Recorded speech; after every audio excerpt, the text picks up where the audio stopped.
Hello, I'm David Gibson, editor of Third Wednesday Magazine, an independent quarterly journal of literary and visual arts, available in print and now free online at thirdwednesday.org.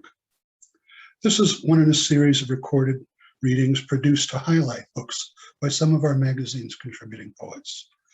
For this reading, I'm joined by Buff Whitman Bradley. His poetry has appeared in many print and online journals. His new book, At the Driveway Guitar Sale, Poems on Aging, Memory, Mortality, is from Main Street Rag Publishing. It's available from the publisher and from the Main Street Rage bookstore. Buff lives in California with his wife Cynthia and podcasts poems on aging at thirdactpoems.com. In addition to poetry, he has written nonfiction books for young readers and a guidebook of wordplay activities for classroom teachers. Now, let's welcome Buff Whitman Bradley. Yours. David, thank you very much for the invitation to do this. I've never done this before, and I'm excited to see how I do. So I'd like to begin with the title poem from my new book, At the Driveway Guitar Sale. At the driveway guitar sale, I watch old men heft various 60s electrics and strike surly lead guitarist poses that would surely embarrass their grandchildren. They play snatches of Light My Fire and Riders on the Storm to accompany the Jim Morrisons singing in their heads. And I can see the faded blaze of their rock and roll dreams in their eyes and the language of their heavy, slightly stooped bodies that says, those doors are closed. It is much the same at car shows, where old men display the hot rods and T-birds and souped up Bel Airs that drove them nearly mad with longing when they were young. And even though the cars of their heart's desires now park in their suburban garages, I can sense a faint echo of disappointment reverberating in the hearts that beat beneath their Harley-Davidson t-shirts. But I'm not 16. And me? Well, when this old man was young, he wanted badly to be a poet, to smoke goulois, to drink wild turkey, to swim the Hellespont, and utter seismic profundities in casual conversation, and, oh yes, to write stirring poems and declaim them to a waiting world, which didn't exactly work out.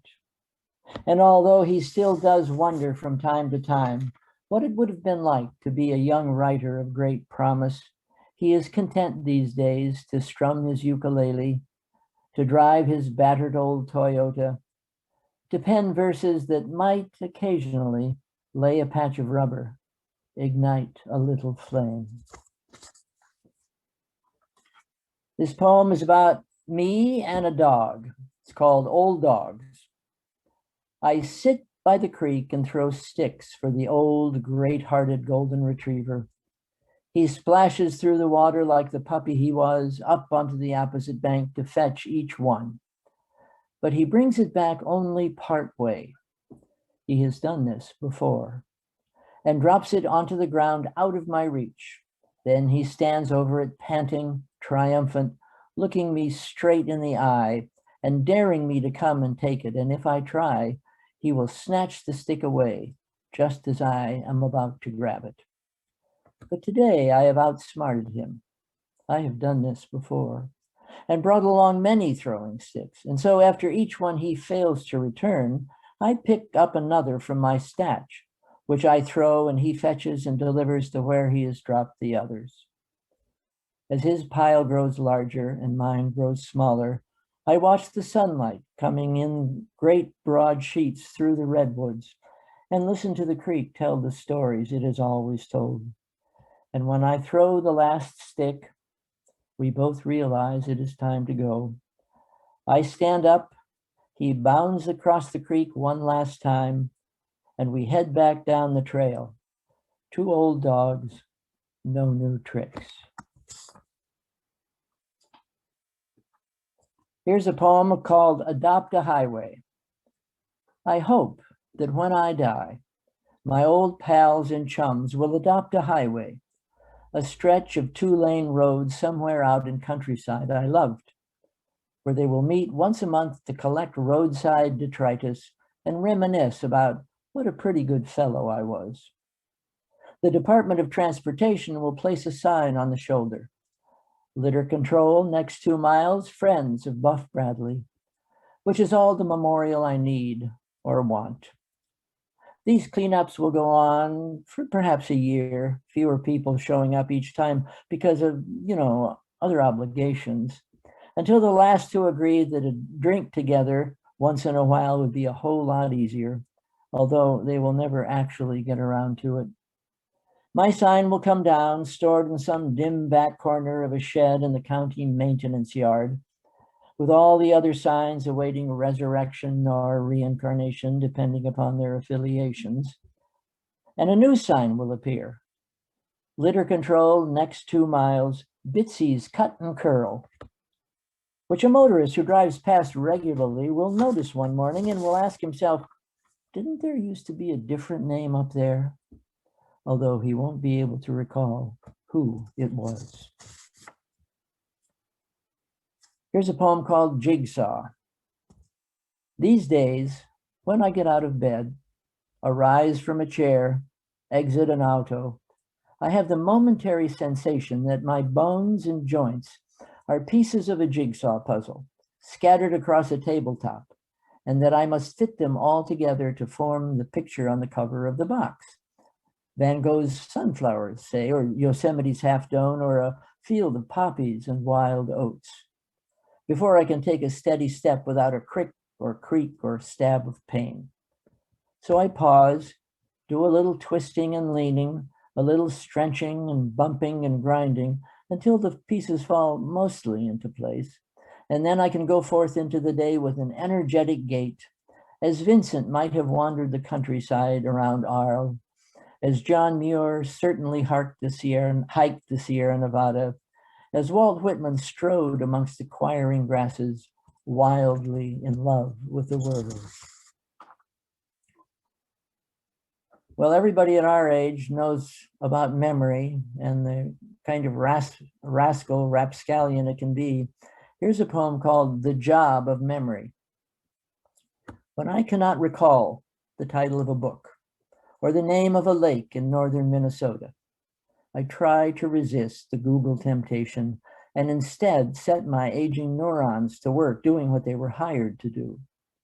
What they lack these days in alacrity, they make up for with tenacity, as they methodically search every closet and cabinet and shelf in my brain, often for long hours, often for long minutes, even hours, while I fidget and squirm and stew with mounting frustration. But almost invariably, one of them will finally burst into my office, waving a piece of paper and shouting, "We found it, boss!"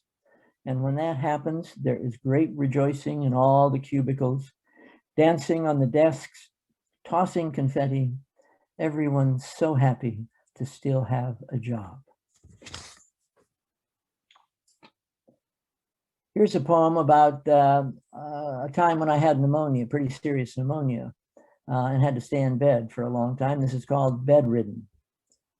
In bed with pneumonia, unable to read or watch television or even to lift my head, all I can do is count my breaths, which after several minutes I gather into a bundle, wrap in colorful tissue and bright ribbon, and place in the corner near my closet. After that, another bundle and another one, piling them up throughout the day until evening, when it comes time to sleep and the stack has nearly reached the ceiling.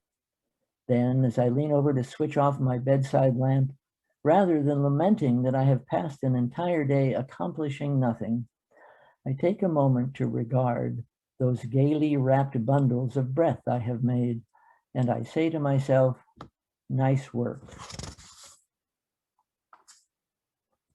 Here's one called Tidy Up. A Zen master of my acquaintance once said that when he died, he wished to leave no trace. All the backpackers I know say the same. about their sojourns in the wild. No messes, no unfinished business. It's a good idea to tidy up before all our little departures and our impending big one. Douse the coals, strew the ashes, bag any food scraps, bits of paper, foil, and cardboard. Erase all footprints. Be forthright. Apologize. Forgive. So that what remains of us in memory is not a squalid little campsite full of trash and debris and tangled disputes that will cause great consternation or anguish to those left behind, but is instead an expanse of mountain grasses beside a high cold tarn where ones who loved us might like to pass a little time. Pitch a tent, build a fire. And finally, here's a poem about, well, it's self-explanatory. It's called Struck by Starlight. If I should die before you, in the moments when you are most sad, try to think about how the greater part of me that is water will eventually become the rain, always plentiful here in a good winter, sometimes coming down nonstop for days at a time, saturating the ground, filling the creeks, overflowing the storm drains, leaving puddles everywhere, which, on cold, cloudless nights after storms have passed, may freeze over completely, like miniature skating ponds.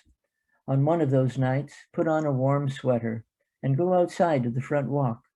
Kneel down beside the frozen patch there just beyond the gate. Lean over and put your ear close to it, and you will hear the tiny ping the ice makes when struck by starlight.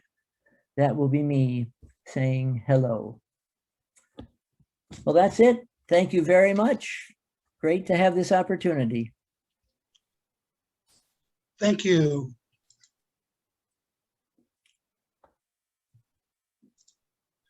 Thank you, Buff Whitman Bradley, for sharing in the sampling of your work. Buff's book, once again, at the Driveway Guitar Sale. Poems on Aging, Memory, Mortality from Main Street Rag. That's all for now from Third Wednesday Magazine. Be sure to follow us on YouTube for more short videos. You can also follow us on Facebook for updates, featured poems, and more. Thanks for watching. Until next time, goodbye.